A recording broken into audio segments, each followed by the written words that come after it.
यानंतरची बातमी आहे ती राजधानी दिल्लीतून। राज्यसभेत आम आदमी पार्टीला मोठा झटका बसलाय। गेल्या अनेक दिवसांपासून पक्षात नाराज असलेले आम आदमी पार्टीचे खासदार राघव चड्ढा यांनी थेट भाजपात जाण्याचा निर्णय घेतला। राघव चड्ढा यांच्यासह इतरही 6 खासदार भाजपात जाणार आहेत। गेल्या काही दिवसांपासून पक्षाच्या धोरणाबाबत त्यांनी जाहीर नाराजी व्यक्त केली होती। राघव चड्ढा यांच्या या निर्णयामुळे राजकीय वर्तुळात मात्र एकच खळबळ उडाली आहे।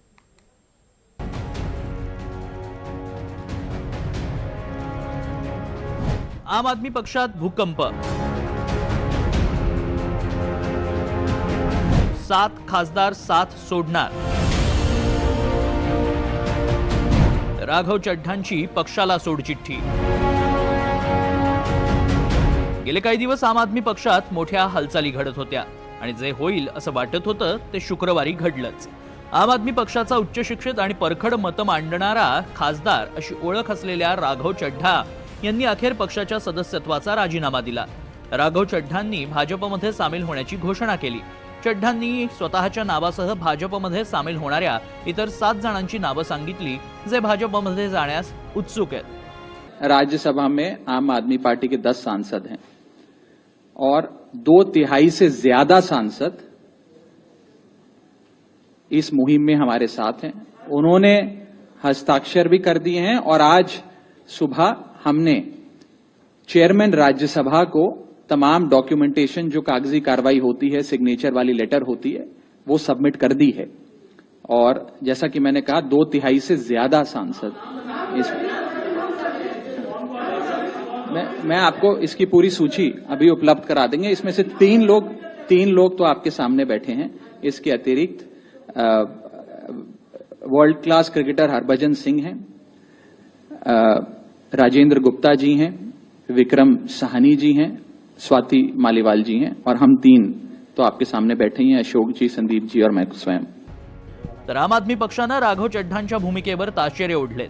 चड्ढा यांनी पक्षासह पंजाबचे मुद्दे कधी मांडलेच नाहीत असा आरोप त्यांच्यावर करण्यात आलाय।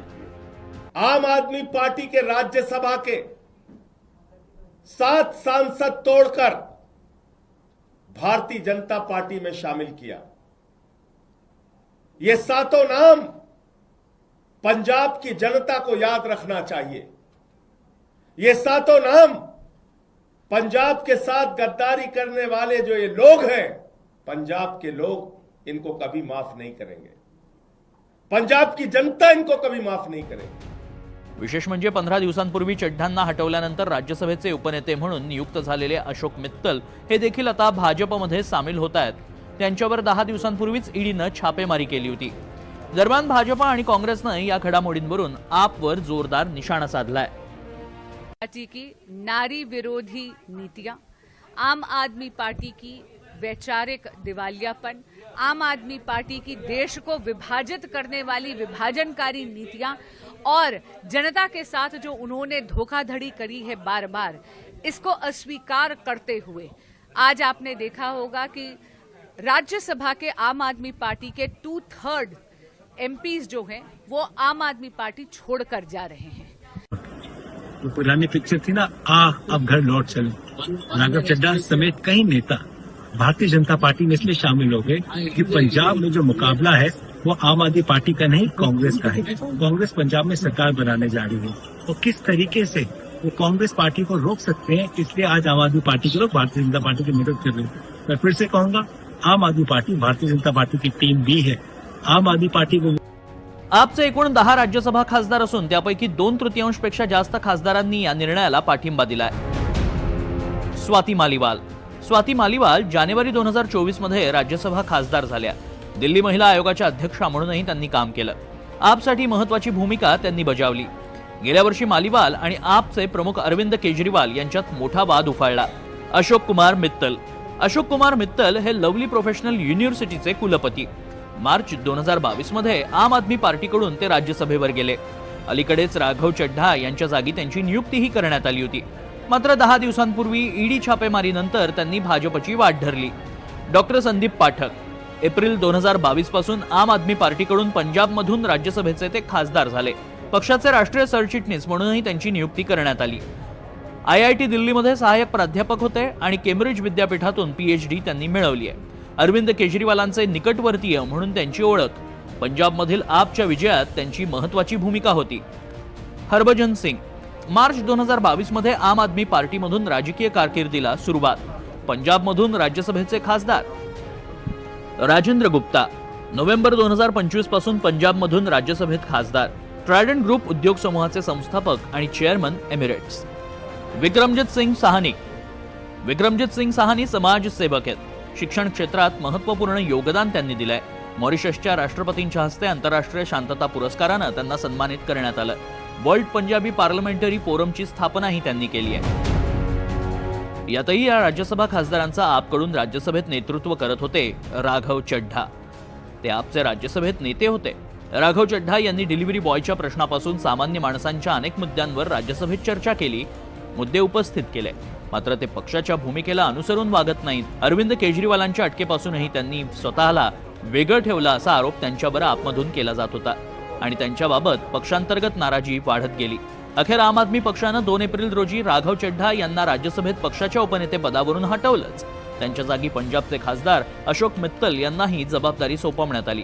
राघव चड्ढा यांना आता सभागृहात बोलण्यासाठी पक्षाच्या कोट्यातून वेळ देऊ नये असं परस्पर राज्यसभा सचिवालयाला कळवूनही टाकलं. त्यानंतर राघव चड्ढांनी एक व्हिडिओ जारी करत आपल्याला शांत करण्यात आलं, मात्र आपण हरलो नाही असा व्हिडिओ शेअर केला होता. भला कोई मेरे बोलने पर रोक क्यों लगाना चाहेगा? मैं तो जब बात करता हूं देश के आम आदमी की बात करता हूं. एयरपोर्ट पर मिल रहे महंगे खाने की बात रखी, जोमैटो ब्लिंकिट के डिलीवरी राइडर्स की प्रॉब्लम रखी, खाने में मिलावट का मुद्दा उठाया, टोल प्लाजा लूट से लेकर बैंक चार्जेस लूट की बात करी, यहाँ तक कि मिडिल क्लास पे टैक्स के बोझ से लेकर कंटेंट क्रिएटर्स पर स्ट्राइक क्यों करी जाती है, टेलीकॉम कंपनियां कैसे 12 महीने में 13 बार हमसे रिचार्ज कराती हैं, डेटा रोल ओवर नहीं देती हैं, रिचार्ज खत्म होने के बाद इनकमिंग रोक देती है, तमाम इश्यूज मैंने सदन में उठाए. और ये मुद्दे उठाने के बाद देश के आम आदमी का तो फायदा हुआ, लेकिन इससे आम आदमी पार्टी का क्या नुकसान हुआ? भला कोई मुझे बोलने से क्यों रोकना चाहेगा? कोई मेरी आवाज को क्यों बंद करना चाहेगा? दरम्यान आपनं राघव यांच्या भूमिकेवर वारंवार आक्षेप नोंदवले होते. 21 मार्च 2024 रोजी लोकसभा निवडणुकीपूर्वी जेव्हा केजरीवालांना दारू घोटाळ्यात अटक झाली तेव्हा राघव चड्ढा काहीही बोलले नाहीत किंवा लिहिलं देखील नाही. फेब्रुवारी 2025 मध्ये दिल्ली निवडणुकीत आपचा दारुण पराभव झाला. तेव्हाही राघव चड्ढा शांतच राहिले. पक्षाच्या कोणत्याही कार्यक्रमात ते दिसले नाहीत. 2025च्या सुरुवातीला राघव यांच्या सोशल मीडियावरून आपचं बॅनर आणि निवडणूक चिन्ह देखील गायब होऊ लागलं. राघव पक्षाऐवजी स्वतःच्या वैयक्तिक प्रतिमेवर लक्ष केंद्रित करत असल्याचा आरोप करण्यात आला. पक्षाच्या कार्यालयातही ते जाईनासे झाले. आपच्या नेत्यांना भेटणं त्यांनी बंद केल्याचाही आरोप झाला. 27 फेब्रुवारी 2026 दारू घोटाळ्यात केजरीवाल, मनीष सिसोदिया आणि इतर आरोपींची निर्दोष मुक्तता झाली. आपच्या आनंदोत्सवात राघव चड्ढा गैरहजरच राहिले. इराण युद्धानंतर पक्षाच्या धर्तीवर संसदेत बोलण्यास चड्ढांचा नकार पाहायला मिळाला. अलीकडेच आपचे खासदार पक्षाच्या व्हीपमुळे सभात्याग करून बाहेर पडले, तरी राघव चड्ढा सभागृहातच थांबल्याचं पाहायला मिळालं होतं. आणि शुक्रवारी अखेर या वादाचा नवा अंक सुरू झाला. तो राघव चड्ढा यांच्या पक्षाच्या राजीनाम्यानं आणि त्यांच्याबरोबर इतरही 6 खासदार पक्षातून बाहेर पडल्यानं. आता भाजपमध्ये प्रवेश करते झालेले राघव चड्ढा आणि आम आदमी पक्षातील संघर्षाचा नवा अध्याय पाहायला मिळू शकतो. Bureau report, NDTV Marathi.